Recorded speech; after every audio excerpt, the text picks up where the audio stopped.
Lock the door on him. Lock the door on him. Hood postman. Hood postman. Reporting live. Reporting Lock live. the door on him. This the hood postman, come and check the program. You ain't from the streets, this is something you should know, man. Running from police, gotta grip the whip with both hands. Speeding down the interstate, please do not approach him. 40s in the fridge, got the caddy in the driveway. Get all out of my face, I don't wanna violate. Look up in the mirror and I told myself, why wait? When the This shit dope comes in, worldwide, it'll feel like it's the first full quarters and with my 4 quarters. Showed them the style, then they stole on us. Times got wild, then they told on us. Dog, it was hard, but we had to keep it rolling. You ain't gotta ask me no about me. I be in the back streets where it get grimy. It's just me and Mel, Rennie looking bride D. I be going hard till I'm in the 5 C's. Know the vibes. You know the vibes. I'ma do it till I die. I ain't never switched sides. I ain't never had to tell a lie. Let's ride. Know the vibes. I'ma do it till I die. I ain't never switched sides. I ain't never told a lie. Let's ride. Hood postman. Hood postman. Hood postman. Hood postman. Hood postman. Hood postman. Hood postman. Hood postman. Hood postman. Shout out to the Mailroom Nation and the Mailroom Goons. I am Professor Melly Mail, the Hood Postman. Be sure to click the notification bell, like, subscribe, and share. Drop a comment down below.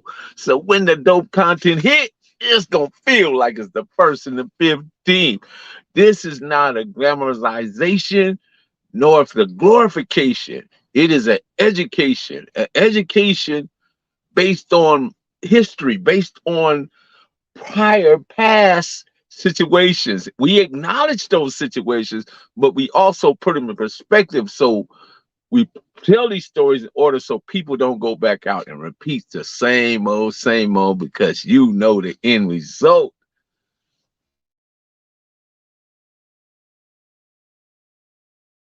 You can go anywhere in the world to hear the lies, but you come right here to get the truth.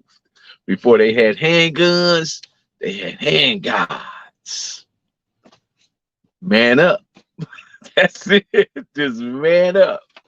Okay, we're here today, fellas. Ladies and gentlemen, I am Professor Melly Mail once again. I'm your host. Glad to be here. It's been a few days, so I knew I had to get up in here and give you guys something. So I'm coming to give you a handguard out of Palm and Oaks section. Big Juney. Big Juney, my guy. Actually spoken with him today, and hopefully we'll be able to get him on and do a full video, because he want to actually come on and talk about giving back to the kids and how, to change the direction and the narrative of what they believe and what they don't believe. Just set the record straight. We're living in a time where we're born looking like our parents, but when we die, we will die looking like our decisions. Make no mistake about that. You are born looking like your parents, but when you die, you will die looking like your decisions. And what do you mean by that, Professor? What do you mean by that? This is what I mean. Let me say, my guy gonna say. What do you mean by that? That is that a lot of people spend a lifetime drinking alcohol. A lot of people spend a lifetime consuming drugs. A lot of people spend a lifetime overeating. A lot of people spend a lifetime just doing numerous of things that's not good for the outcome that you want. You may have an outcome in mind, but your actions tell another story. So that's what I'm saying. That's what I mean when I say that. So we're here to talk about Big Juney. Big Juney, the hangout. This story right here is going to take some twists and turns, but I think we can get through it. We can navigate through it. Let me start off this by saying this. Big Juney grew up in Linwood. his mother was one of the nicest ladies in the world. She would sit out there on her front porch, and we would go down Alpine. She'd wave at everybody, knew everybody that Juney associated with. And one of the things that got Juney early on was coming up to the Red House and going up to Oaks Park and coming, just because back then it didn't matter where you lived at as far as if you was part of the Keyway cadre or the Keyway section. So a lot of us would go up to the Red House just to see Tookie buff iron. Because where the iron was at, it was a sliding door glass window. He had all the iron in there. He'd be out there, or he have it outside by his Cadillac out there buffing. So this is one of the things that inspired Big Juney. As you see in the picture, Big Juney got super swole because he got that. He wanted to look like Tookie, and he took on that persona. Big Juney was actually, and I don't know this to be a fact, but I believe it to be a fact. I believe he was the only Linwood guy that was able to be a trustee in the 4800. Now, being a trustee in 4800 wasn't no easy task. It was very, there was a lot that went with it. And you had to really be on it. You had to be strong and muscular, because sometimes being strong and muscular can just be looks. It could be aesthetics, where people just look at you and you just, oh yeah, but all the time you ain't got nothing. You ain't got no game up in there. Your wrestle game ain't good.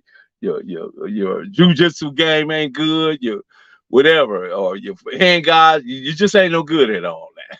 But you look good. Juney was beyond that. He was actually a hand god, and to prove my point, there was a sex shop back in the day on Atlantic. It was between Atlantic, what we know as Martin Luther King, and probably Sanborn, because there was a Kylo hotel right there in the corner, and then was the El Delfin's Spanish Mexican restaurant. Very good food, back then. Across the street was a sex shop. But the African guy that owned it, me and the African guy had a good rapport because we had business dealings together, right? And then there was his security. When I met his security, I didn't really know where they was from, but I knew they was somewhere. I could tell by the swag.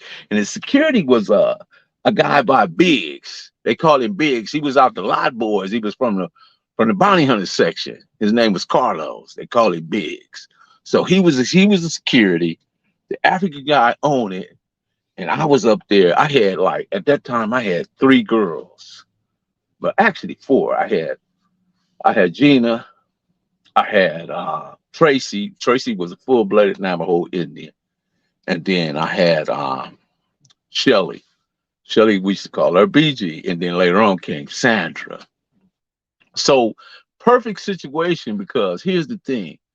The sex shop was just one of those places where a lot of stuff happened and a lot of engagement. A lot of dudes were coming up there, they was getting their rocks or whatever, and they was needing a girl. It was in the sex shop, it had all these, can you guys hear me okay?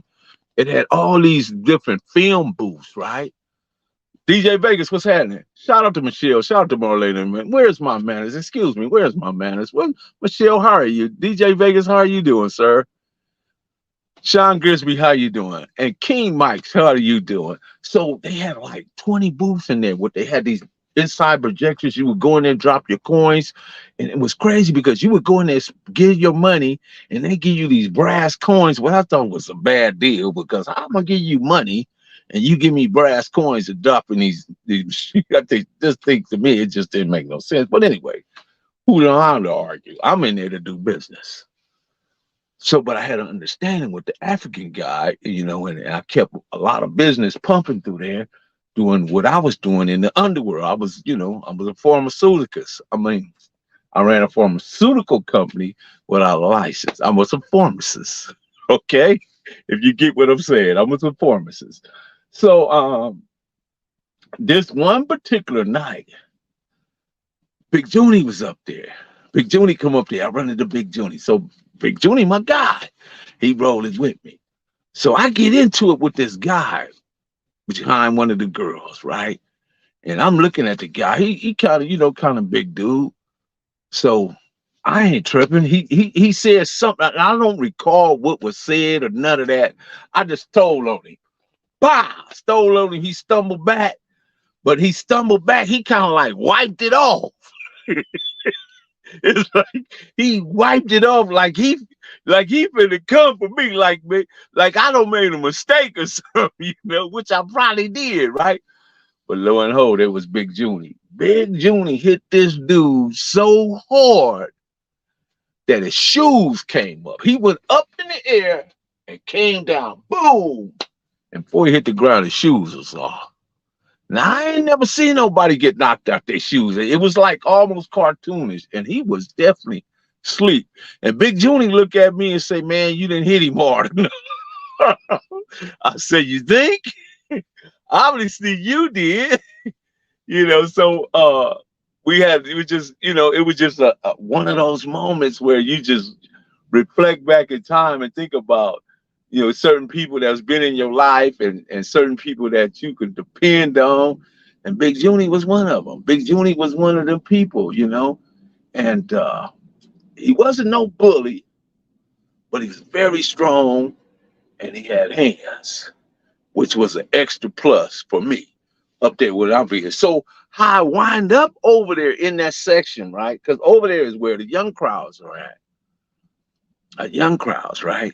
So on the opposite side of Atlantic, you got the young crowd on the far side, maybe on the further south side of Atlantic, and the other in hoods on the northern side. So I run into a guy that I knew. His name is Smoky. I met Smoky originally back from over there on Oak Street, over there with shout out to D-Dog, shout out to Hitman, rest in peace, shout out to Magoo, rest in peace, shout out to Coy and Lil Rock and D-Dog, and shout out to all them. They was over there, the Oak Street, the Samoans over there. So that's where I knew Smoky from. So when Smoky wind up over there, unknown to me, I don't know Smoky is from Young Crowd. Don't know it. Never knew that. I always thought he was a Crip. So couple of dudes hit me up, right? And they thinking I'm from, where you from? They call me a nappy head. I'm like, what the heck? I said, nah, I ain't from there. So we got the 7-Eleven right there on the corner of Martin Luther King and Atlantic. And so when I'm looking at these dudes, I see a dude coming out to 7-Eleven. He's looking at me, but he's smiling. So he walked right straight to these dudes and straight to me. And he says, "What's up, man?" And it was Smokey. I said, "What's up, Smokey?" So me and Smokey embraced, right? So the dudes from Young Crowd, when they see that, they automatically turned it down, because at that time, I didn't know Smoke had that position like he had over there. I didn't know he had the clout, the power, and the ability to move the crowd. I just didn't know all that at that time. It took me a minute to get up to speed to understand what was going on. So me and Smokey sat down, we talked, we rapped. He asked me what I was doing. I told him I was at. And he said, "Yeah, man, that's good." He said, "But let me show you something." So he take me around to a spot. I can't remember the name of that street. It's right there by Hams Park, the dead end, right there. I can't remember the street actually.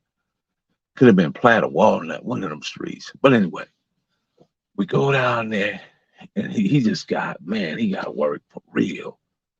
I'm talking about he got work, and he give me good, fair prices, So I just started dealing with Smokey, which was work for me. The African, long he got what he got. The girls, long as they got what they got, and everybody was happy. It was a plan that came together really quite well. So now I got Smokey, because Smokey gonna keep the protection on me, because I'm actually over in a section where it's just predominantly Hispanics. And they, for some reason, I really never had no problems with them. They always just like, I don't know, just something about my personality or their personality. We always just gravitate. Plus, I knew a little bit of Spanish, and I knew how to, just carry myself right and just be respect. That's one of the things in Latino culture, Spanish culture, is one of their biggest things. Pet peeves is respect. That's one of, if you get their respect and they respect you, it'll go a long ways. It will go, trust me, it will go a long way. That's one of their biggest pet peeves. So Smoky, look out for me, right? I'm pumping, I'm doing my thing, and didn't have no more problems up there. So one day I'm up there, right? And Carlos Biggs, he got green eyes. The first time I made green eyes, big green eyes from the bounty hunters. He in a Jag, and he got this maxi leather coat on. So when him and Carlos was talking, and Biggs introduces me to him, right? So what's up, man? He said, hey, man, I'm Big Green Eyes. He tell me where he's from and everything. I tell him where I was from. At that time, that's what we did back then. We didn't, say, it was like not to say where you was from was just like a buster move. You couldn't do that. You had to tell people, you know what I mean? And that's just what facts were. But it was cool. It was cool. And cut Carlos, I cut Biggs in on the what I was doing, so it made it perfect. I finally figured out that Big Green Eyes was dropping off to Biggs, right? So they had their little thing. So one day, Taxman come through. Taxman from the mob. Unknown to me, something had happened over in the mob to a cat named Bolo. I don't know the particulars on it. I don't speak on things that I don't know the particulars, but I know something happened to Bolo. So when they see Taxman and Taxman see them, they automatically conclude in their mind that it's gonna be problematic because they've been going back and forth with the mob. And the bounty has been going back. This had to be around 93, 94, somewhere in there. Somewhere they had been going back and forth over whatever this issue was, right? And this during the time when Death Row came around and Taxman was out there. He was a wild dude, and he said, but Big Matthew, my partner, I had a lot of love for him too. Taxman, I think he rests in peace as well. So when they see him, they don't say nothing. So later on, Biggs came say, man, what's up with dude right there? I said, oh, Taxman? He said, yeah. I said, nah, he cool. He said, oh, yeah. Like, why? What's happening? He said, nah, man, we had a little situation with one of the homies over there in their neighborhood. I said, oh, okay. So in Carlos' mind, he thinking like they gonna, Taxman gonna double back with his people. You know what I mean? It's gonna be problems for them. So, but that don't happen. I think Taxman, like, they probably was in the module together anyway, because that's what Big said. He had knew who Tax was because they was in the module together. So Tax probably was on something else. He wasn't really on that. Whatever was going on between them, the hunters and the mob, he wasn't on that. I don't think he was anyway. So he moved on. So sure enough, Biggs, he just abruptly quit the job, right? So they bring another cat. This cat is from Limehood. I don't remember his name. He's just a big old dark-skinned guy. If he out there listening, he'll know who I'm talking about. He started working at the sex shop. So me and the African got the understanding. So I get the understanding with the security too, right? Which the African always gave the security, this dude right here, he got a free lane to do what he do. Right? Because I'm giving the African money. I got Smoky right here, right? If I need any help. So what happens though, two of the dudes from Young Crowd, one of the girls that I was dealing with, it wasn't BG, it was Gina. Dude named Santos, right? Him and another homeboy, they came up there. Now that I'm standing right there at the sex shop next to the little corner, the little market right there, talking to them. But I don't know that they got a planned hit on me. Right?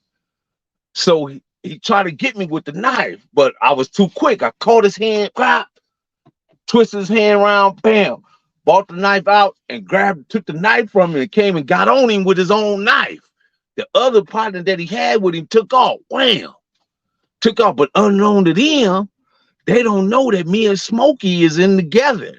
They don't know that. These is like two renegades. I imagine. I don't know what how they did what they did, but yeah, they got disciplined for that move because me and Smoky had a money relationship, and Smoky didn't wasn't about to let nobody play with his money. That's just the fact of the matter. So they get on. So he did Smoky deal with that. We got back cool. They apologized or whatever. But he was just mad about the girl. Anytime you got girls, trust me, man.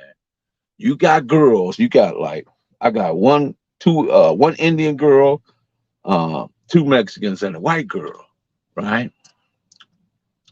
And I always function right over between Southgate, Firestone, and Imperial. No, all the way back to Martin Luther King. That was just like my little area because it was virgin to anybody else, and I was the only one there. You know, I stood for real. I stood up like a sore thumb, but I knew I had enough game to proper preparation prevent poor performance. And I always, when I dealt with these girls, I always gave them a rundown in the sense of what I expect and what I don't expect. I made that clear.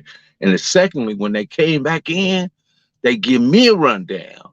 I want to know who you talked to, what you seen, what you talked about, and what kind of understanding and conclusions you had. I had to know all that because I wasn't out there with no phones, cold trailing and electronic leashes and all that. I wasn't doing that. That ain't the name of the game right there. The game is cop and blow. That's just it. If you don't understand that, we'll talk about that on another story. But for right now, I'm just gonna leave it right there. The name of the game is cop and blow. You can't be in fear of what a woman gonna do because if you putting the proper understanding on her and you giving her correct verbiage, and she understand that where you coming from and how you laying it out, and it's proper to her, they gonna accept the contract because that's all it is a contract. You know, it ain't no guerrilla game. It ain't even no D and P game. It's a skull game. See, that's where it's at. It's in the skull. It ain't in the D and it ain't in the P. It's in the skull. I'm sharing a little something with y'all for those who don't know. I'm kept bringing y'all up to par. If you got not ready, you got to get ready. So anyway, this would happen. So with the new security guard, he up there cool. He getting this money because I think him and Corn had started doing something together. Because Corn from Lime, and somehow he told same thing. He had the same thing like Biggs and Green Eyes had because it's a gold mine. Because one thing about it, these tricks gonna come up here, the gay girls gonna come up there, the goofy dudes, the Sagoonies or goofy dudes, they gonna come up there, the boys or whatever they do. But at the same time, we about this money, and that's just what it is. Simple as that. But the African was so cool. I was surprised that he even allowed all this stuff to go on. But it went on for so long that somebody actually one night firebombed the joint. I think the African firebombed his own joint to get the insurance to walk away from the whole entire business. But anyway, so I'm out there, right? So this girl, she come up there with this gay girl. She got a girlfriend named Monique. Now, Monique is really trying to condolence to the two brothers that got kidnapped and killed in Mexico. Yeah. Wow. See, that's why I don't do. Bro, I'm gonna tell y'all something about Mexico. Let me tell you. But anyway, we'll get back to that. So the girl come up there. So Monique is like liking on me. Cause she see how I move. She like the flavor. She like how I move. She like how I talk. She like how I dress. She just like me. So the gay girl that's with her, she gets mad. She draw down on me. Right there, this kitty guard dude right here. I'm right here, the gay girl right there in front of me, and Monique is standing off to the side. Don't start crying because this girl done drew a pistol on me. But she took her attention off me long enough that I took the gun from her. I took the gun from her, kicked her in the ass, because back then I wasn't You know, excuse my language. Back then, I wasn't no gentleman. I just wasn't. I'm gonna be honest with you. Not that I went around beating up women or none of that, but if you threaten my life and try to hurt my person, then I had to do what I had to do. That's just the facts of the matter. You know, the past is not a place to live in. It's just a place to learn from. That's what you got to understand. The past is not a place to live in, but it is a place to learn from. And that's why one of the sole reasons why I tell these stories. And I don't want, like I say, I don't want you guys to understand this is not a glorification, glamorization. It's an education. You can go anywhere in the world to hear the lies, but you come here to get the truth. So that was that just, you know, but once again, the African, I think he got so high strung and hung up in what he was doing because he started doing some stuff, right? I ain't in his business, right? But I know that stuff just wasn't looking right anymore.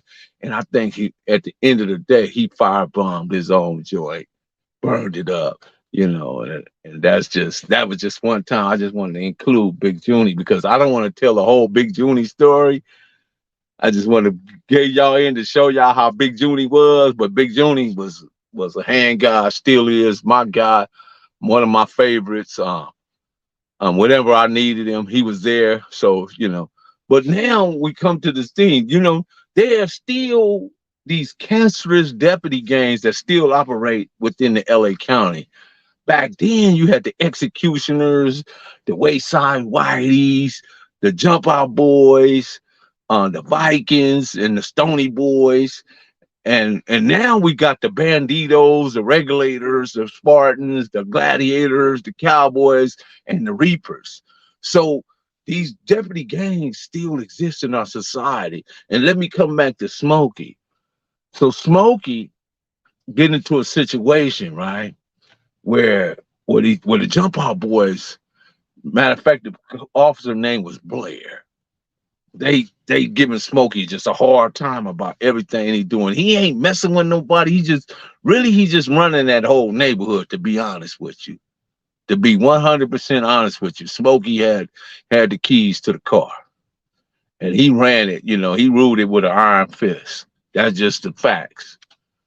You know, he was Samoan, but he knew how to speak Spanish and all that. So he had the keys to the car.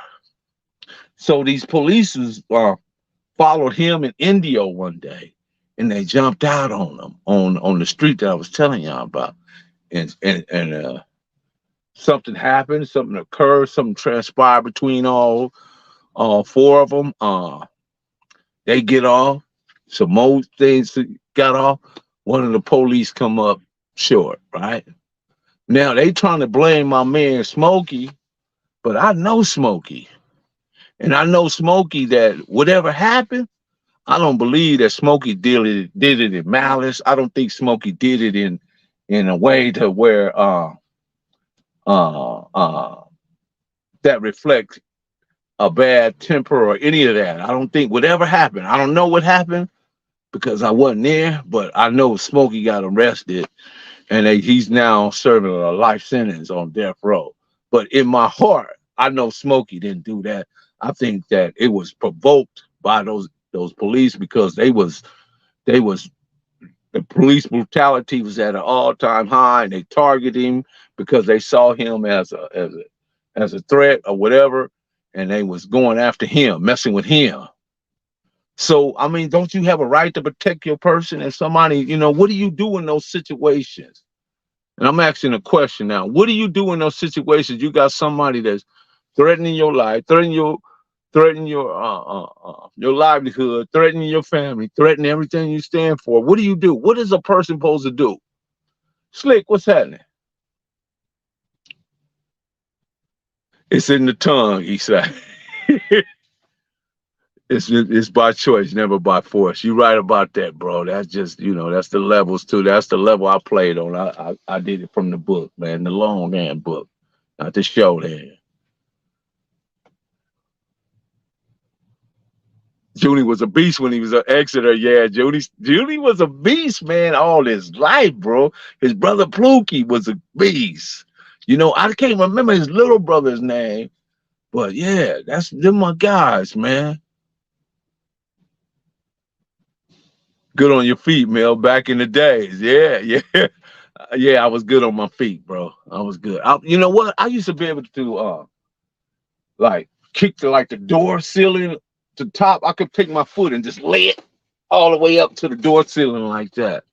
You know, the where you walk in, like like if you walk in the front door or whatever. That's just how quick my feet was, or how high I could get my feet up. But yeah, I'm still trying to figure that out. Out of Boulevard Mafia Capone. Shout out to bro Boulevard Mafia Capone. Right on Mafia Capone. Yeah, so back to the situation with Smoky, right?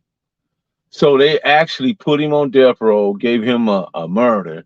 You know, I don't know what happened to Indio. I just don't. I just know that Smokey is a good guy, and you can actually his case is on. I can't remember his last names. It starts with a the Samoans had the last names, but it begins with an F. But his whole case is on. Next time I should have his whole name. His whole case is on Google. You can Google it. He's on death row. Smokey from Young Crowd. Last name with an F. I can't remember how to pronounce it, but yeah. Start with Big Juney probably do hundreds and hundreds of push-ups, bro. Big Juney was a goat. Don't forget to get back to the Mexico thing. Okay, back to the Mexico thing, right? It's crazy. Years ago, right? They tried to pay me to go to Mexico because I had the whip game. So I knew the whip game probably better than most. I don't know nobody could beat me whipping. I just don't. And I'm not bragging. I'm not being braggadocious or none of that. I'm just telling you what the facts are. They wanted to pay me to go over there, but I refused to go because I knew that going over there would put myself at a great risk. And I never just particularly like going to places like that and not knowing what the outcomes would be or how I would fare in that situation. Don't never put yourself in a situation where everything becomes unknown. You don't know nothing. You don't know how to get back to where you come from. You don't know how in event something occur, what would you do in emergency? That's just me. There's certain places in Mexico as a tourist, you want to stay within the tourist area. If you get outside of, they tell you that. If you get outside of that area, you're subject to anything and everything, bro. I got a partner, man. My partner Shorty, he go over there with the dogs, because they got a big dog. Shout out to OG Green Machine. They got a big dog thing over there. But that's over there. It's different over in Baja and Mexico. Well, Mexico City is different, definitely. That's you don't want to go down there by Mexico City, Sinaloa, Juarez, and all that stuff. You don't want to go that way. The land of the lost. Okay, got to go out of Oakland. Right on, man. Right on. So yeah, so anybody got any questions? How about that Baba Louie interview? Baba Louie said some real stuff, bro. He said in all neighborhoods, they're 25% about it and the 75% cheerleaders. Truth statement.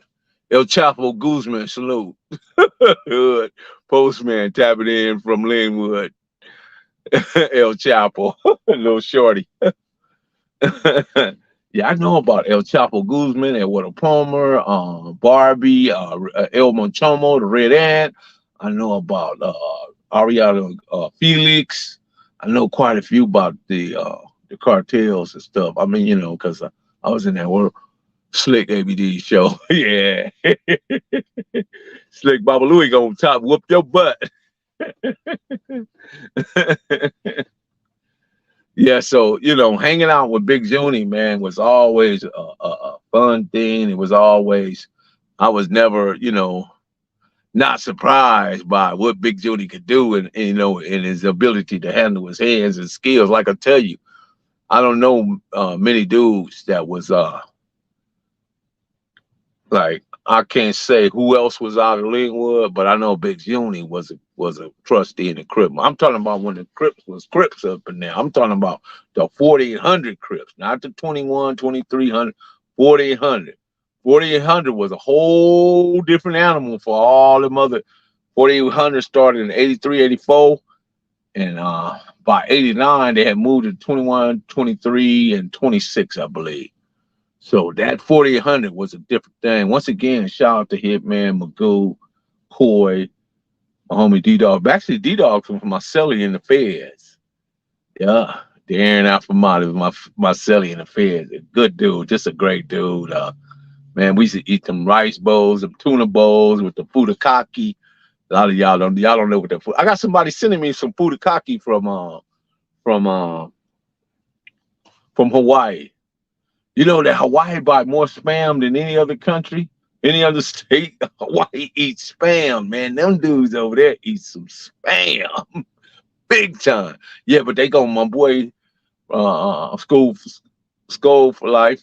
He gonna send me that fudakaki, him and his wife.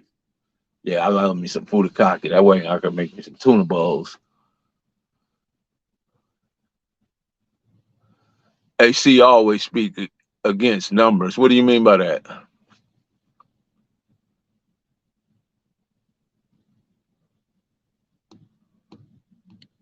Kiva, what you mean by that? I don't want to misconstrue what you said. What do you mean by that?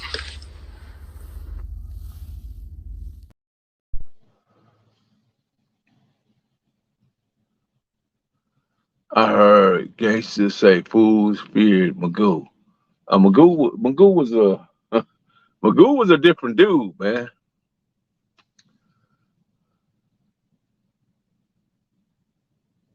Yeah, you get spam at McDonald's in Hawaii. Yeah, he doesn't believe in being deep. Ah, yeah. Well, see, there's a thing, Baba Louie, right? Baba Louie, Lorenzo Bennett, Sugar Man, Puddin', Tam, and I'm gonna even throw Yellow Ice in there. Those right there, I don't care on that west side. Those names stood out more than any other names on that west side. Baba Louie was a big target for us. We wanted to get Baba Louie. We wanted to get Puddin'. And I'm just putting it in perspective. Spam is a big Asian dish. Okay. Uh, those guys those were the guys that people wanted to get. And I'm sure they had the same list, when they, on people like Salty and Big Head Honcho and and others, like my homie Killer Wayne, they wanted him. My homie Donald Duck Norwood, they Pyrus wanted them because they was about that life. So the same thing. He's the sixth man off the bench. Slick, you better quit playing with Baba Louie. Magoo was very different, bro.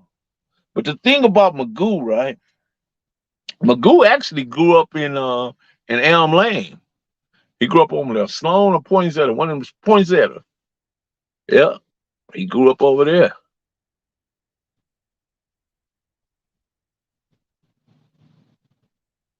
Yep. Yeah, that's a good statement. You're right, Kiva. And one thing Baba Louie told me, he said he used to always be afraid for Stanley Pitts. He said because Stanley Pitts would get on that bicycle and ride everywhere, and he said that just scared all the bejesus out of him. He said he would call Stanley, man, come on, man, let me take you where you gotta go, man. Don't be riding that bike all of it. You know what I mean? You just can't. But Stanley survived. He was one of the ones that survived. Shout out to King Baba Louie. King Baba Louie I got four more parts of King Baba Louie. They all pretty good. I think you guys would serve yourselves good to listen to King Baba Louie and how he explained things and in terms of how he looked at the whole bigger picture versus how some people try to explain. Because you got people that interject themselves in a history and the timelines don't fit, the ages don't fit. and a few other things. Sonny Bob is saying the cheerleaders. Yeah. And then he said, which one of you? That's what he said. I just say, hey, Baba Louie, you know, intelligence is the ability to adapt to change. That's what I know. That's what it is, And you can't win in life. You just can't win in life if you are losing in your mind. You just can't. It's not gonna happen. So you got to find a way to evolve. You got to find a way to overcome certain situations and circumstances. What kind about the YouTube? What do you think about YouTube reverting the monetization on the channels they demonetized? I don't know. What do you think about YouTube reverting the on the channels? I'm not familiar with it, but I think it's certain things that they want. They putting certain guidelines and restrictions on this. They really, really, really slowing down a lot of these channels. That's what they're doing. But let me say this, right? The streets died once everybody got on the internet. And how do you know that, Professor Miller? Because now more people are making more money than rappers on the internet. More people are making money more than drug dealers on the internet. You don't have to get out there and do that reckless stuff to make money. You can make 20 and 40 and $50,000 a month on the internet if you got that type of platform. And I'm not saying that's what I do. I'm nowhere near that, but that's what I'm telling you. So people that's out in the streets are still trying to indulge in those practices. They're obsolete. They will no longer be a part of the overall society. Society will rid themselves of those individuals. So just be understanding that the streets died once everybody got on the internet. And just think about everything that's done on the internet. You pay your bills, you FaceTime, you communicate, you find old friends, on Facebook that you thought, you might remember their name in high school and tapped it in Facebook, boom, lo, they pop up. You're right there communicating again. Doesn't have any plans on Mad Dog. You know what? I talked to Mad Dog Clark's nephew, Jibo, all the time, and he loved to hear when we talk about Big Mad Dog. Mad Dog was a beast, man. Mad Dog, Moto, Isaacs, Mad Bull, Mac Thomas was over there. They all ran together. Mac Thomas ran with all them. Marcellus was over there. Bill Dog Bruno was over there. So it was a lot of cats over there. Ricky Silas. There's a lot of cats that was over there in that area that you guys really don't know. Shout out to the band. Big Juney was a rider. Yup. Truth coming to the light, covered the darkness.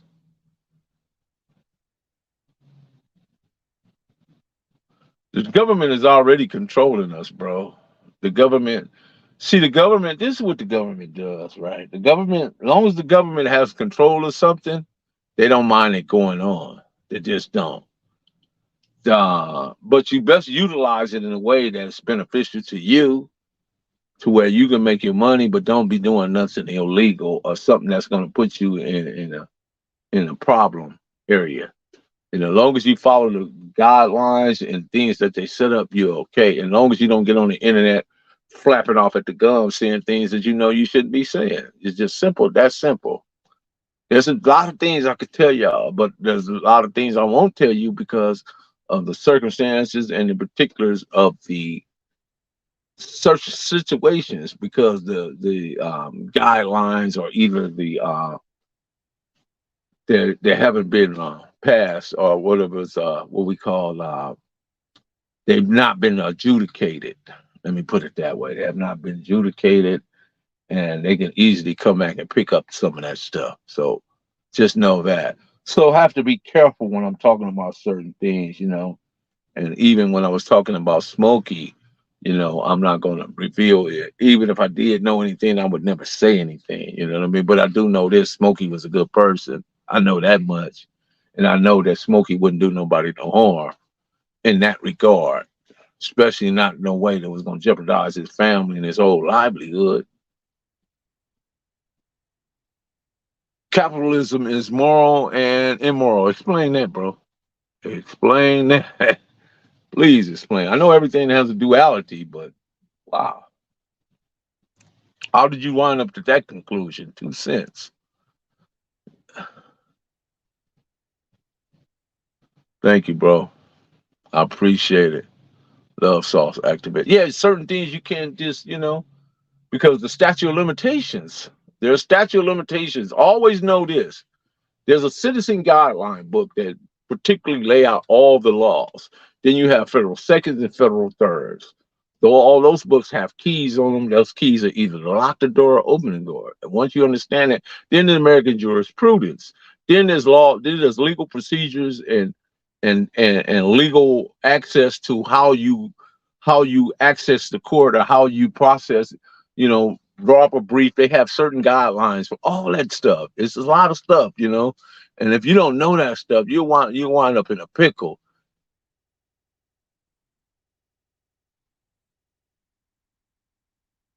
Self-snitching is all time, especially on the internet. Yeah. So what do you guys think about math? What is it? The Hoffa? What is it called? Self math Hoffa and Charleston White, and then you got Lil Bootsy. Then you got Lil Bootsy's son. What are you guys' thoughts about all that? What's to explain? Well, you said it's moral and immoral. How does that work? How does something be moral and immoral?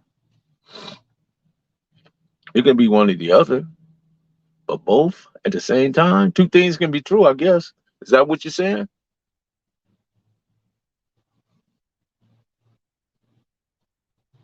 Let's jump Charleston.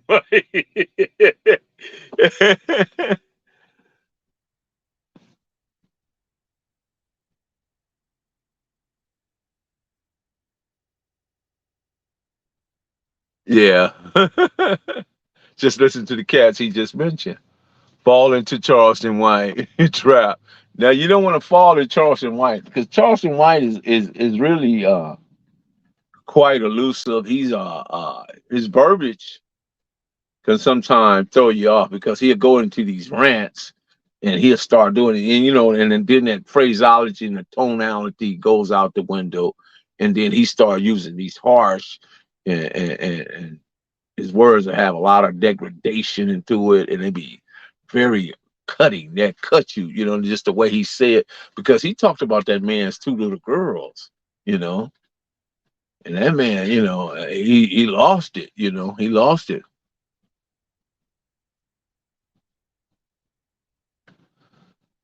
But he held his composure to a degree. He didn't, Charleston White was really trying to put him on his character. I think that's Charleston White's overall goal. Because notice that Charleston White, if you got, say for instance, like I got 30,000 followers, Charleston White is not going to get into a back and forth with me because it benefits me and not Charleston White. Math Hoffa has almost 1 million followers. Charleston White get into it with him because now it benefits Charleston White. Charleston White said something ridiculous about Jay-Z and Beyonce. They didn't say a word. He said something about Diddy. He didn't say a word because Diddy and Jay-Z and Beyonce, they know that what he's doing, he's trying to bait them into a back and forth. Then that way, everybody, Charleston White got into it with Diddy. And Charleston White got into it with Jay-Z. And they on the internet. See, they're smart enough. T.I., as much as he want to make himself to be this smart guy, but it was an idiot move to me. Because here's T.I., you're a millionaire, bro. You have multiple income streams of income. You're talented. You do comedy. You do music. You raise your kids. I don't know if he did such a great job with that, but that's okay. And then him and Tiny, they play reindeer games with other women. And I don't know what that's about, but yeah. So, but anyway, Charleston White goes after them type of people because he know it's going to benefit them. But if you notice, if somebody got a way more lesser followers than Charleston White really ain't gonna get into no argument with them. Just think about it. He gonna let it go. He's gonna pretend like he didn't see it. And what do you guys think about my guy Chris Rock? Outrageous. Was that funny? To me, it was funny. It was hilarious to me. I know a lot of people was bent out of shape about it, but I thought it was funny.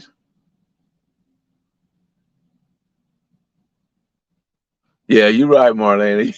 You're right. I'm not falling for what Charleston White did. Charleston White is not Charleston White. He got a long ways to go. Because he playing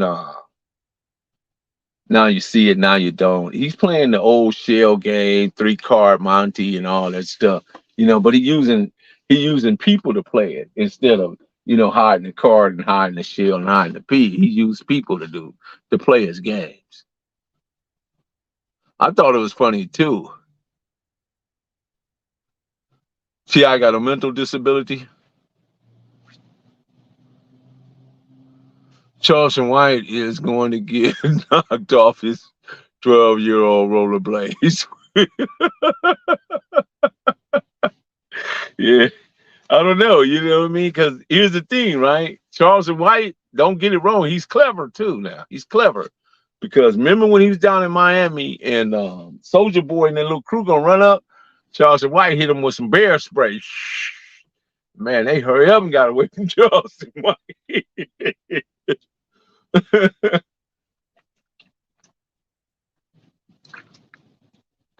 So Charleston White just know how far to go. He's when you think he's unprepared, he's more prepared than what you think. He's hired different people now to be in his company, and they got them goddammits on him. Charleston White is making that type of money now. So don't get it twisted. No dudes in the street is just gonna run up to Charleston White and do what they want to do to him, and it doesn't end badly for everybody.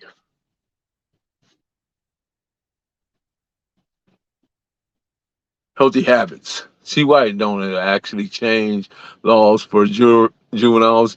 He ain't no dummy. So arguing with him about the community and he do community work makes them look foolish. Good point. Yeah, they ain't gonna see it coming. You're right. Because a lot of people don't think about. They think about how these young guys, the young kids, they just pull out. But Charleston White, he didn't look pretty. He had nothing, but all the time he had a can of Bear Masons, and when they ran up, he hit them all. Man, he turned them all into little kids, made them all start crying. They was like little babies out there. Because once that Bear Mason get in your eyes, it's over. Only thing you want to do is get something cool to go in your eyes. You do not want to be, at that time, all the beef, all the fussing, and all the hooping and hollering, and all the fight don't came up at you.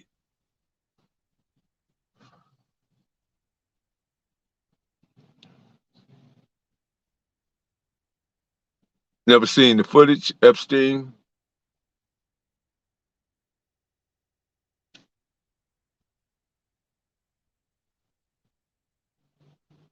So what do you think about all these new deputy gangs operating in the Los Angeles community, the Banditos, the Regulators, the Spartans, the Gladiators, the Cowboys, and the Reapers? You know, is that fair to the community for deputies to have gangs? They're supposed to be there to serve and protect the community, but they're not there to violate your civil rights, you know, under the color of authority. He go everywhere but Compton, he know better. I don't think he would be afraid to come to Compton. If he put him in the if they put the right circumstances, and he's really and I thought that the guy Jay Prince was smarter than that. I really did. I had him pegged as smarter. As a matter of fact, here go mine. Supplements, y'all. Y'all can see that. Yeah. But anyway, I thought he was smarter than that. I thought he was really smarter than that. Even to the degree where you got your sons or whatever they are talking about mob ties, you know. And I ain't got nothing against the mob ties, but the mob ain't never been on the internet, bro. It's just a new mob, I guess. This is what they do. And I said the streets die once everybody's on the internet. I did make that statement, but it just don't seem, I don't know. He been doing great without doing all this internet stuff, you know? I'm talking about Jay Prince. Yeah, they be peaceful and they ego driven. Sheriff's been banging it since the Andy Griffith days. That's funny. Yeah, yeah, you know, like I said, man, we born looking like our parents, but we gonna die. We will die looking like our decisions, and a lot of those deputies, they die. They have huge high suicide rate over there. That's they do.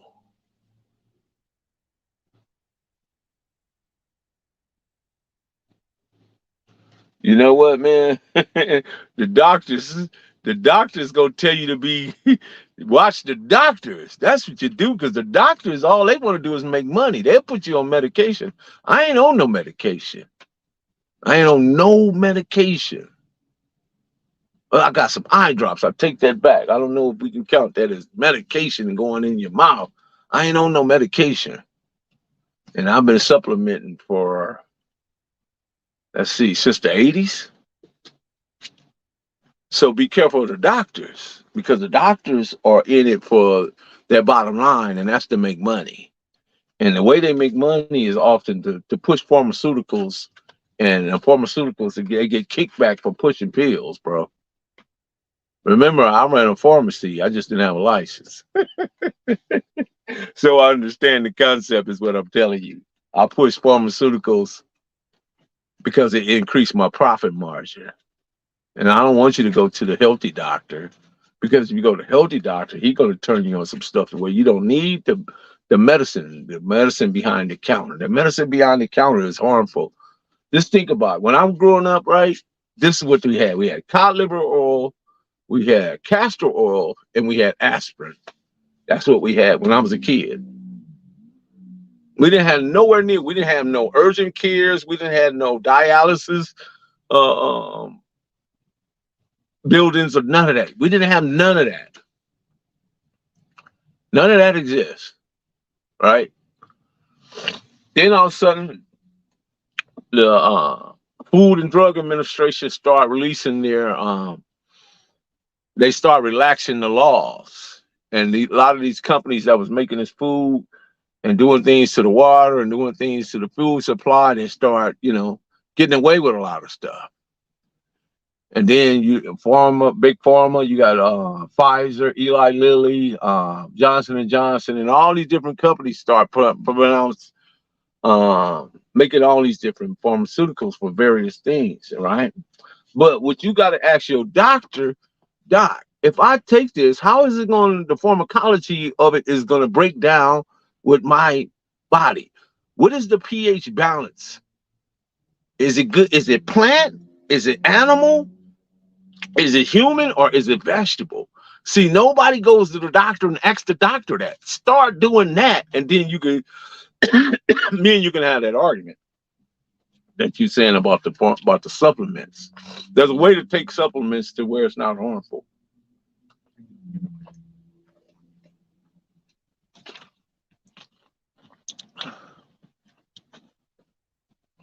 The Rockefellers. they listen. Let me say this, right? Part of why the United States was over in Afghanistan was to protect the poppy fields, the Golden Triangle. They wasn't over there. They didn't care about the Taliban and all that stuff. Prior to 99, there was no Vicodins, there was no Percocets, there was no Oxycodone, Oxycontin, there was no Opanas. There was none of that. The moment the United States went over there and they started manufacturing all these different pills, bro. And they all have what? Opium. There was no what's the stuff that propofol and fentanyl, all that stuff come from opium. All of it is all opium. So understand that these people are in it for, they don't care that they killed 1,000, 2, 3, 5,000, 10,000, 20,000, 50,000. Some of the biggest murderers in the country is the hospital.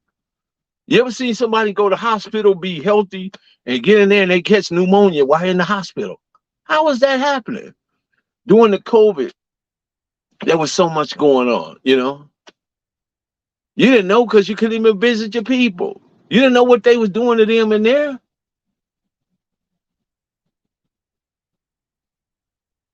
They got a big pill dispensary in Florida. Ooh-wee. That's all.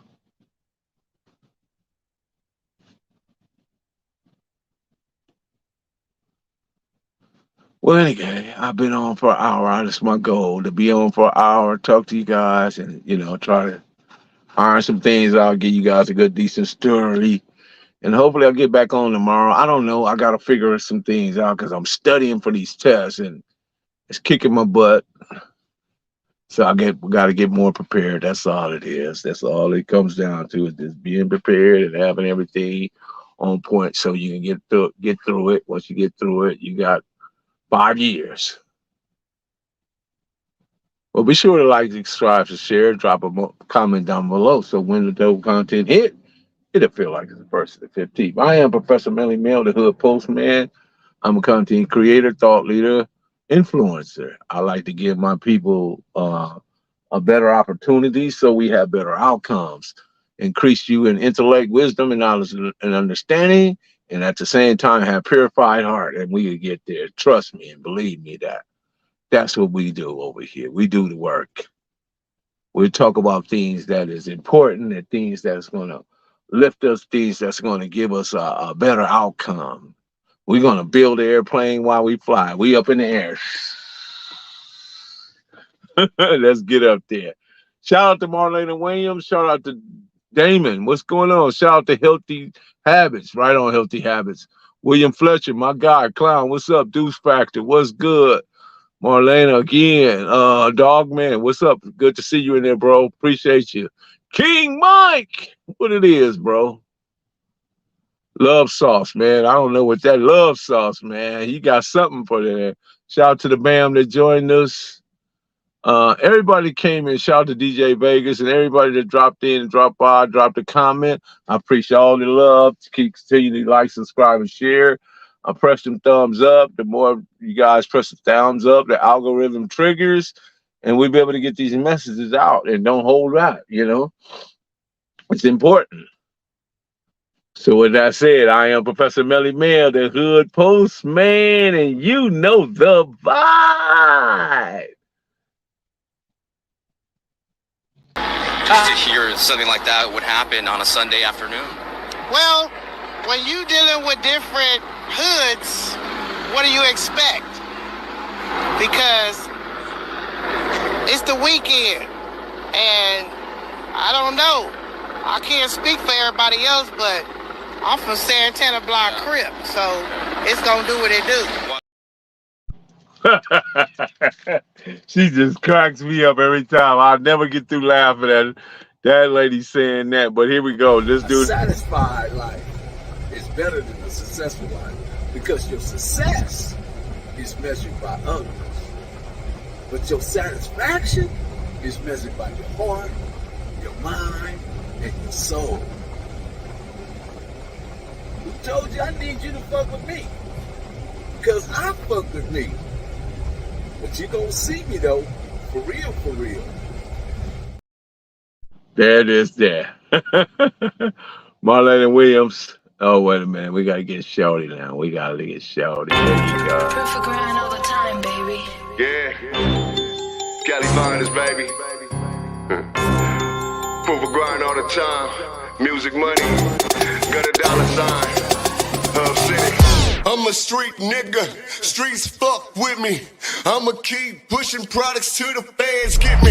It's guap off top, diamond Cartier. That nigga wall won't give a broke bitch the time of day. They see me climbing, they see me shining. That's hard work, proof of grinding. New money got me tipping in that 550. I lead bad man and I'm so pretty. I got that tech with me, that's my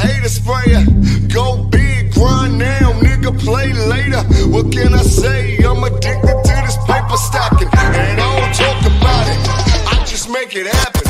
Word on the block is that my shit go. Reach for the low. Marlena Williams, go ahead and lock the door because we are gone.